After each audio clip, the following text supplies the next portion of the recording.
नमस्कार, मैं हूं सुजीत तिवारी। आप सभी का स्वागत करता हूं द ग्लोबल मसाला में। आज हम समझने की कोशिश करेंगे द रैंकिंग ऑफ पासपोर्ट। आखिर भारतीय पासपोर्ट का रैंक कम क्यों है, वैल्यू कम क्यों है बाकी देशों के मुकाबले। आइए हम इस छोटे से एनिमेटेड वीडियो की मदद से समझने का कोशिश करते हैं। तो इमेजिन कीजिए कि आप एक यंग एम्बिशियस इंडियन हैं जो काफी लंबे समय से विदेश जाकर पढ़ाई करके अच्छी नौकरी पाने का सपना देख रहे हैं। उसके लिए आपने महीनों तक मेहनत की है, फॉर्म्स भरे हैं, डॉक्यूमेंट्स जुटाए हैं, इंटरव्यूज की तैयारी की है, बैंक से लोन लिया है और तो और आपने अपने पेरेंट्स की जीवन भर की सेविंग्स को इसी में झोंक दिया है ताकि आप अपने ड्रीम यूनिवर्सिटी में एडमिशन ले सकें। लेकिन फिर एक दिन वो ईमेल आता है जिसमें लिखा होता है, we regret to inform you that your visa application has been rejected. उस पल आपके पैरों तले जमीन खिसक जाती है। आपके सपने, आपकी मेहनत, आपके पेरेंट्स का सेक्रीफाइस सब कुछ एक झटके में मिट्टी में मिल जाता है। दोस्तों, ये सिर्फ आपकी कहानी नहीं है, बल्कि हर साल लाखों इंडियंस के साथ ऐसा ही हो रहा है। जी हाँ, इंडियंस का वीजा रिजेक्शन रेट दुनिया की टॉप पोजीशंस में से एक पर है। एक तो ये प्रोसेस खुद में बहुत लंबा, कॉम्प्लेक्स और टायरिंग होता है। ऊपर से इन सब के बाद इस तरह का रिजेक्शन इंसान का मनोबल पूरी तरह से तोड़ देता है। हाल ही में जब हमारे external affairs minister doctor S Jaishankar से अमेरिका में मौजूद 18,000 इलीगल इंडियन इमिग्रेंट्स के डिपोर्टेशन पर सवाल किया गया, तो उन्होंने कहा, इसमें कोई दो राय नहीं है कि हम लीगल मोबिलिटी को सपोर्ट करते हैं। लीगल और म्यूचुअली बेनिफिशियल मोबिलिटी दोनों देशों के लिए फायदेमंद होती है। लेकिन अगर वीजा का वेटिंग टाइम 400 डेज हो तो ये इस रिलेशनशिप पर बुरा असर डालता है। यानी इनडायरेक्टली वो इन देशों के लंबे और हेक्टिक वीजा प्रोसेस पर तंज कस रहे थे। खैर, अमेरिका तो फिर भी ठीक है, लेकिन जब बात शेंगन वीजा की होती है तो ये स्थिति और भी ज्यादा शर्मनाक हो जाती है। शेंगन वीजा आपको 27 यूरोपियन कंट्रीज के बीच बिना अलग अलग वीजाज के ट्रैवल करने की परमिशन देता है। ये वीजा शॉर्ट टर्म स्टे यानी 90 डेज तक के लिए वैलिड होता है, जो टूरिज्म, बिजनेस या फैमिली विजिट के लिए यूज किया जाता है। तो सवाल ये उठता है कि आखिर ऐसा क्यों हो रहा है? क्यों भारतीयों को इतना ज्यादा रिजेक्शन झेलना पड़ता है? क्या वाकई में इतने इंडियंस अनक्वालिफाइड या अनडिजायरेबल हैं, या फिर बात कुछ और है? क्या ये रिजेक्शन सख्त इमिग्रेशन पॉलिसीज की वजह से है, या फिर कहीं ना कहीं हम इंडियन खुद भी इसके लिए जिम्मेदार हैं? दोस्तों, आज के इस वीडियो में हम इसी मुद्दे को गहराई से समझने की कोशिश करेंगे। साथ ही साथ हम global politics, changing immigration policies और रेशियल बायसेस जैसे उन हिडन फैक्टर्स को भी एक्सप्लोर करेंगे जो इस प्रॉब्लम को और भी ज्यादा कॉम्प्लिकेटेड बनाते हैं। तो यदि आप भी इन सभी सवालों के जवाब जानना चाहते हैं तो हमारे साथ इस वीडियो के एंड तक जरूर बने रहिएगा। आइए अब डिस्कशन को शुरू करते हैं। सबसे पहले तो आपको बता दें कि इस पोस्ट पैंडेमिक एरा में इंडिया की आउटबाउंड टूरिज्म इंडस्ट्री तेजी से रिबाउंड कर रही है।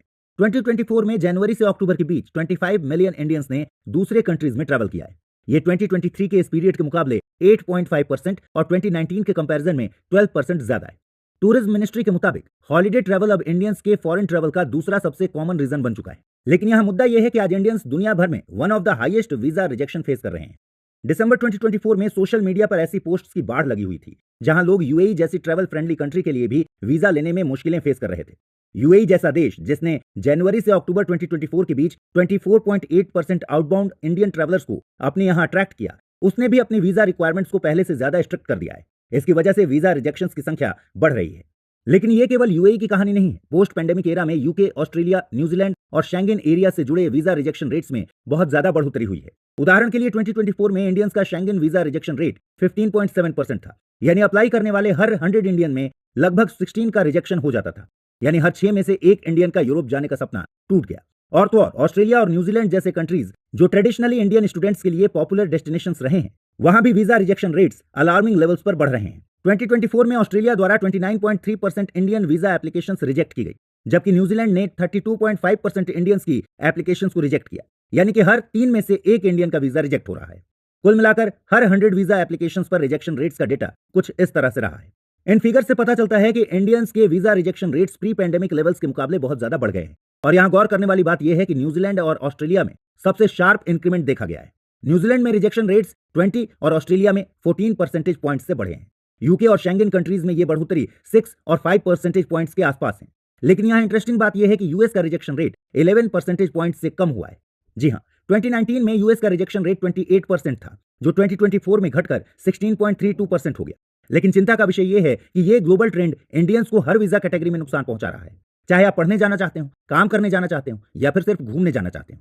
और यह सब केवल इमोशनल या फिजिकल स्ट्रेस ही नहीं, बल्कि अच्छा खासा फाइनेंशियल स्ट्रेस भी देकर जाता है। आप जानकर चौंक जाएंगे कि 2024 में इंडियंस ने वीजा रिजेक्शंस के कारण 664 करोड़ रुपीस की बड़ी रकम का नुकसान झेला है, क्योंकि काफी केसेस में visa application fees non refundable होती है। कई देशों में तो pre booked accommodations, travel insurance और फ्लाइट टिकट्स की भी जरूरत होती है, जो कई बार नॉन रिफंडेबल होती हैं। द इकोनॉमिस्ट के article Indian tourists are conquering the world ने लिखा कि रिच वेस्टर्न कंट्रीज इंडियंस को अनवांटेड फील करवाते हैं। टेक्नोलॉजी ड्रिवन बैकग्राउंड चेक्स के कारण यूएस टूरिस्ट वीजा लेना कंपैरेटिवली थोड़ा सिंपल होता है और यहां आपको 10 साल का मल्टीपल एंट्री वीजा मिलता है। लेकिन शेंगेन वीजा के लिए तरह तरह के फॉर्म्स, महीनों के bank statements, pay slips, tax returns, financial health का प्रूफ और रिटर्न की इंटेंट तक को दिखाना पड़ता है। और ये ब्यूरोक्रेटिक ग्राइंड तो बड़े से बड़े सीजन ट्रैवलर से लेकर बिजनेसमैन को भी थका सकता है। यदि इस सब के बाद आपकी एप्लीकेशन एक्सेप्ट हो भी जाए तो सक्सेसफुल एप्लीकेंट्स को वो वीजा मिलता है जो सिर्फ उनके पर्टिकुलर ट्रिप की ड्यूरेशन के लिए वैलिड हो। यदि आप इस बीच इंडिया वापस लौट आए तो ये पूरा प्रोसेस फिर से स्टार्ट करना होता है। अमीर देशों के सिटीजन्स को दुनिया के ज्यादातर हिस्सों में शॉर्ट स्टेज के लिए वीजा की जरूरत ही नहीं पड़ती, लेकिन डेवलपिंग कंट्रीज के लोगों को इसके लिए भी वीजा चाहिए होता है और इंडियंस इस लिस्ट में सबसे ज्यादा अफेक्टेड है। फिर चाहे आप दूसरे देश पढ़ाई के लिए जाना चाहते हो या मौज मस्ती के लिए, इस वीजा प्रोसेस की हाई फीस, लंबा और अनसर्टेन वेटिंग टाइम और पेपर वर्क का स्ट्रगल इस सब को काफी मुश्किल बना देता है। और इसका इंपैक्ट सिर्फ इंडिविजुअल्स तक ही लिमिटेड नहीं है, ये पूरे देश की इकोनॉमी को अफेक्ट करता है। जब टैलेंटेड लोग बाहर नहीं जा पाते तो वो नॉलेज एक्सचेंज नहीं हो पाता जो ग्लोबल इकोनॉमी के लिए क्रूशियल है। इंडिया जैसे डेवलपिंग कंट्रीज के लिए तो ये बहुत बड़ा नुकसान है। ऊपर से 2025 में इंडिया का हेनले पासपोर्ट इंडेक्स में 80th से 85th पोजीशन पर गिरना इस सिचुएशन को ज्यादा कॉम्प्लिकेटेड बना सकता है। आपको बता दें कि हेनले पासपोर्ट इंडेक्स एक ग्लोबल रैंकिंग है जो शो करती है कि एक देश के पासपोर्ट होल्डर्स को बिना वीजा के कितने देशों में ट्रैवल करने का मौका मिलता है। इससे वीजा रिजेक्शन रेट्स को समझना आसान होता है। तो अब सवाल यह है कि आखिर इन सब का कारण क्या है। तो दोस्तों, हाई रिजेक्शन रेट्स के पीछे एक सबसे कॉमन रीजन है इनकम्प्लीट या इनएक्यूरेट एप्लीकेशंस। वीएफएस ग्लोबल के मुताबिक 35% रिजेक्शन पेपर वर्क एरर्स के कारण होती है। हर 3 में से एक एप्लीकेशन सिर्फ इसलिए रिजेक्ट हो जाती है क्योंकि उसमें कोई डॉक्यूमेंट मिसिंग था या फिर कोई डिटेल गलत भरी हुई थी। लेकिन ये सिर्फ एप्लीकेंट्स की गलती नहीं है। Visa application process specially US, Canada और यूके जैसे देशों के लिए बहुत ज्यादा कॉम्प्लेक्स है। यहाँ अनगिनत फॉर्म भरने होते हैं, अनगिनत दस्तावेज जमा करने होते हैं और अनगिनत नियमों का पालन करना होता है। एक छोटी सी भी गलती आपके पूरे एप्लीकेशन को रिजेक्ट कर सकती है। कई बार फ्रॉड डॉक्यूमेंट्स भी इस समस्या को और ज्यादा बढ़ा देते हैं। ये सिर्फ इंडिविजुअल एप्लीकेंट्स को ही नहीं बल्कि पूरे देश की क्रेडिबिलिटी को नुकसान पहुंचाता है। इसकी वजह से जेन्युइन एप्लीकेंट्स को भी एक्स्ट्रा स्क्रूटनी का सामना करना पड़ता है। कुछ कंट्रीज ने इसी वजह से स्पेशल वेरिफिकेशन प्रोसेसेस इंप्लीमेंट कर दिए हैं, जिससे वीजा प्रोसेस और भी लेंदी और कॉम्प्लिकेटेड हो गया है। ऊपर से पेंडेमिक के बाद हायर एप्लीकेशन वॉल्यूम्स के कारण भी वीजा प्रोसेसिंग सिस्टम पर लोड काफी ज्यादा है। जैसे यूएस में विजिटर वीजा के लिए हैदराबाद में 429 डेज, कोलकाता में 436 डेज और दिल्ली में 441 डेज का वेटिंग टाइम चल रहा है। इसका दूसरा बड़ा कारण है इनसफिशिएंट फंड्स। वीजा ऑफिसर्स ये सुनिश्चित करते हैं कि आवेदकों के पास अपने स्टे के दौरान खुद को फाइनेंशियली सपोर्ट करने के लिए पर्याप्त पैसे हों। यह खासकर स्टूडेंट वीजाज और लॉन्ग टर्म वर्क परमिट्स के लिए बहुत जरूरी होता है। उदाहरण के लिए यूएई जैसे कंट्रीज ने विजिटर वीजा के लिए मिनिमम 5000 एईडी बैंक बैलेंस की रिक्वायरमेंट डाली है। लेकिन यूएस डिपार्टमेंट ऑफ स्टेट के मुताबिक इंडिया से 30% वीजा रिजेक्शंस इसलिए होते हैं क्योंकि एप्लीकेंट्स ये साबित नहीं कर पाते कि उनके पास अपने स्टे को सपोर्ट करने के लिए इनफ फंड है। इसी तरह शेंगेन वीजास के लिए लगभग 25% ऑफ रिजेक्शन का कारण इनसफिशिएंट या अनवेरिफाइबल फाइनेंशियल डॉक्यूमेंटेशन होते हैं।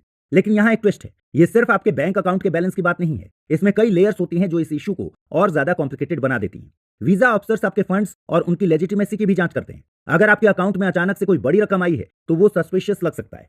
कई लोग अपने रिलेटिव्स या फ्रेंड्स से पैसे उधार लेते हैं, लेकिन ये स्ट्रेटजी बैकफायर कर सकती है अगर आप इन फंड्स का प्रॉपर एक्सप्लेनेशन नहीं दे पाते तो। फिर एक मुद्दा एक्सचेंज रेट का भी होता है। जो अमाउंट इंडिया में काफी ज्यादा लगती है वो डेवलप्ड कंट्रीज में बहुत कम हो सकती है। जैसे 10 लाख रुपए इंडिया के लिए काफी बड़ी रकम है, लेकिन ये सिर्फ लगभग $12,000 के बराबर है जो अमेरिका या यूके में एक साल के खर्च के लिए इनफ नहीं हो सकता। ऊपर से 2024 में शेंगेन, यूके और न्यूजीलैंड जैसे देशों ने अपनी टूरिस्ट वीजा फीस को भी शार्पली इंक्रीज किया है। शेंगेन वीजा फीस को 12% इंक्रीज किया गया है, जो एडल्ट्स के लिए 90 यूरो यानी 8000 के करीब और चिल्ड्रन के लिए 45 यूरोज यानी 4000 रुपीज के करीब हो गई है। इसके साथ साथ यूरोपियन यूनिवर्सिटी इंस्टीट्यूट की एक स्टडी के मुताबिक वीजा फीस के लिए गरीब देशों के सिटीजन्स को अमीर देशों के कंपैरिजन में ज्यादा पैसा देना पड़ता है। और जब ये फीस नेशनल इनकम्स के हिसाब से मेजर की जाती है तो गैप और भी ज्यादा बढ़ जाता है। उदाहरण के लिए यूके जैसे देश की वीजा फीस लगभग $146 के आसपास है। यहां आपको बता दें कि इन हाई वीजा फीस का काफी बड़ा फायदा आउटसोर्सिंग कंपनीज भी उठा रही हैं। आउटसोर्सिंग कंपनीज अब सरकारों के लिए 40% वीजा एप्लीकेशंस हैंडल कर रही हैं। वीएफएस ग्लोबल, टीएलएस कॉन्टैक्ट और बीएलएस इंटरनेशनल मार्केट का 70% से ज्यादा कंट्रोल करती हैं, जिसमें केवल वीएफएस का शेयर आधा है। वीएफएस ने 2008 में 25 गवर्नमेंट्स के लिए 6 मिलियन एप्लीकेशंस प्रोसेस की थी, लेकिन 2022 तक ये संख्या 26 मिलियन एप्लीकेशंस तक पहुंच गई, वो भी 67 गवर्नमेंट्स के लिए। इन्वेस्टमेंट फर्म नुआमा ग्रुप के मुताबिक visa outsourcing industry 9% annual growth के साथ 2030 तक $5 बिलियन क्रॉस करने वाली है। इसमें तो कोई शक नहीं कि गवर्नमेंट्स के लिए वीजा एक अच्छा रेवेन्यू सोर्स होता है। आप जानकर चौंक जाएंगे कि 2023 में यूरोपियन यूनियन ने वीजा फीस से $900 मिलियन कमाए। लेकिन इसके साथ आउटसोर्सिंग फर्म्स को जो सर्विस फी देनी पड़ती है वो ट्रैवलर्स के लिए एडिशनल बर्डन बन जाती है। एग्जाम्पल के लिए इंडियंस को शेंगेन वीजा के लिए $23 एक्स्ट्रा देना पड़ता है। फिर इसमें कुछ ऑप्शनल एड ऑन्स भी होते हैं जो एक्सपीरियंस को ज्यादा कंफर्टेबल या फिर बस बेरेबल बना देते हैं। उदाहरण के लिए $30 में आप रेगुलर आवर्स के अलावा भी पेपर वर्क सबमिट कर सकते हैं और $200 में आप घर से वीजा एप्लीकेशंस को प्रोसेस कर सकते हैं। ये एक्स्ट्राज काफी प्रॉफिटेबल होते हैं। इंडिया में बेस्ड बीएलएस इंटरनेशनल अपने रेवेन्यू का लगभग 1/3 ऐसे ही वैल्यू एडेड सर्विसेज से कमाती है। इसका प्रॉफिट मार्जिन 20% तक है। ऊपर से गवर्नमेंट्स आउटसोर्सिंग को यह कहकर डिफेंड करती हैं कि फाइनल डिसीजन अभी भी कॉन्सुलेट्स ही लेते हैं। प्राइवेट कॉन्ट्रैक्टर्स तो सिर्फ एडमिनिस्ट्रेटिव लोड को कम कर देते हैं। हालांकि इसका वीजा रिजेक्शन रेट से सीधा संबंध नहीं है, लेकिन यह सब वीजा एप्लीकेंट्स का फाइनेंशियल बर्डन काफी बढ़ा देता है। खैर, अपनी कहानी पर वापस लौटें तो हाई वीजा रिजेक्शन का एक और बड़ा कारण है प्रीवियस इमिग्रेशन वायलेशंस। अगर कोई व्यक्ति पहले कभी किसी देश के इमिग्रेशन लॉज का उल्लंघन करता है तो उसकी फ्यूचर वीजा एप्लीकेशंस पर उसका नेगेटिव असर पड़ता है। ये एक ऐसा फैक्टर है जो उनके एप्लीकेशंस को सालों साल हॉन्ट करता है। वीजा इंफॉर्मेशन सेंटर के डेटा के अनुसार अमेरिका जैसे देशों में प्रीवियस ओवरस्टेज भी रिजेक्शन का बड़ा कारण बन जाते हैं। यानी अगर आप वहां पहले कभी वीजा लिमिट से ज्यादा समय के लिए रह गए हों तो आपके फ्यूचर के एप्लीकेशन के रिजेक्शन की पॉसिबिलिटी काफी ज्यादा हो जाती है। छोटे छोटे वायलेशंस भी कई बार बड़ी दिक्कतें बन जाती हैं। उदाहरण के लिए अगर आपने स्टूडेंट वीजा पर पार्ट टाइम नौकरी या फिर टूरिस्ट वीजा पर बिजनेस एक्टिविटीज की हो तो ये सब आपके अगले एप्लीकेशन के लिए रेड फ्लैग्स बन सकते हैं। ये वायलेशंस आपके रिकॉर्ड में परमानेंटली दर्ज हो जाते हैं और भविष्य में आपके खिलाफ इस्तेमाल होते हैं। साथ ही साथ embassy of France in India के अनुसार जिन एप्लीकेंट्स का वीजा पहले रिफ्यूज हो चुका है उनके अगले एप्लीकेशंस के रिजेक्ट होने की पॉसिबिलिटी 45% तक हो जाती है, खासकर अगर पहली बार में रिजेक्शन के कारण सीरियस थे। यहां आपको बता दें कि इमिग्रेशन वायलेशंस की सीवियरिटी के हिसाब से इनके कॉन्सिक्वेंसेज अलग अलग हो सकते हैं। माइनर वायलेशंस जैसे वीजा एक्सपायरी के बाद कुछ दिन एक्स्ट्रा रहना आमतौर पर टेम्पररी बैन या फिर जांच का कारण बनता है, लेकिन फ्रॉड या इलीगल काम करने जैसे बड़े वायलेशंस परमानेंट बैन या फिर इवन लीगल एक्शन का भी कारण बन सकते हैं। दोस्तों, अमेरिका में 9/11 के आतंकी हमले के बाद से खास तौर पर सख्ती बहुत ज्यादा बढ़ गई है। इसीलिए इनका इमिग्रेशन सिस्टम सिर्फ टेररिज्म या बड़े क्राइम्स ही नहीं बल्कि छोटे मोटे ऑफेंसेस को लेकर भी काफी प्रॉब्लम क्रिएट करता है।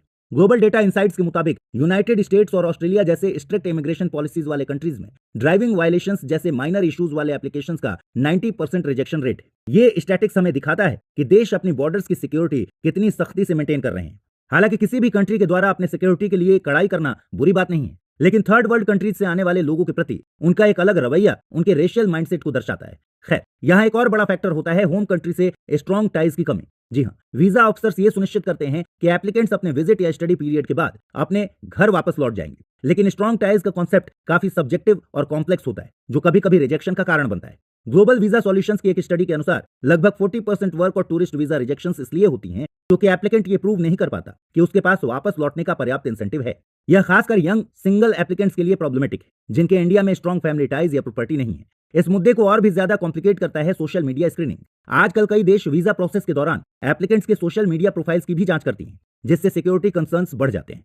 सिक्योरिटी कंसर्न्स सिर्फ इंडिविजुअल लेवल पर ही नहीं बल्कि नेशनल लेवल पर भी ऑपरेट करते हैं। कुछ कंट्रीज कुछ नेशनैलिटीज के खिलाफ एक्स्ट्रा कॉशियस होते हैं, खासकर अगर उनके होम कंट्रीज में पॉलिटिकल इंस्टेबिलिटी या फिर सिक्योरिटी इश्यूज हैं।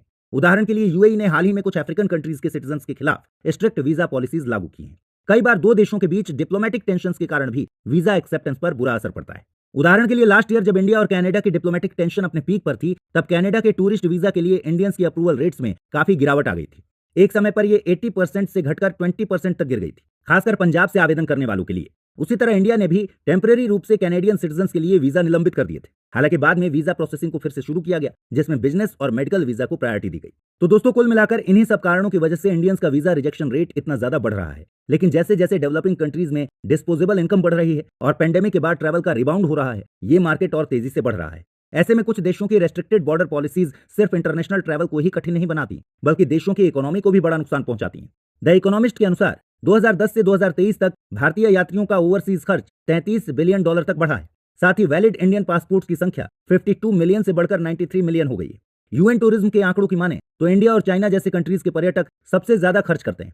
फ्रेंच थिंक टैंक सेपी की एक रिसर्च ने यह प्रूव किया है कि वीजा रेस्ट्रिक्शंस बायलैटरल ट्रेड को भी भारी रूप से घटाती। इसलिए अब समय आ गया है कि देश अपनी वीजा पॉलिसीज को नए नजरिए से देखें। ये सिर्फ आर्थिक फायदे तक लिमिटेड नहीं है बल्कि सांस्कृतिक और डिप्लोमेटिक संबंधों को भी मजबूत करने का मौका है। ट्रैवल को आसान बनाकर और पॉलिसीज को ज्यादा इंक्लूसिव बनाकर देश न सिर्फ ग्लोबल कोलैबोरेशन को बढ़ावा दे सकते हैं बल्कि फ्यूचर की कल्चरल डायनामिक्स और स्ट्रेटेजिक अलायंसेस को भी नई दिशा दे सकते हैं। तो दोस्तों, आज के इस वीडियो में इतना ही। कल मुलाकात होगी एक नए टॉपिक के साथ। कि मैं आपको इस वीडियो की मदद से आपको रैंकिंग ऑफ पासपोर्ट समझाने में सक्षम रहा हूं, तो आप मेरे चैनल के साथ जुड़ सकते हैं। आप मेरे बेल आइकन को प्रेस कर ले, चैनल को सब्सक्राइब कर ले। धन्यवाद।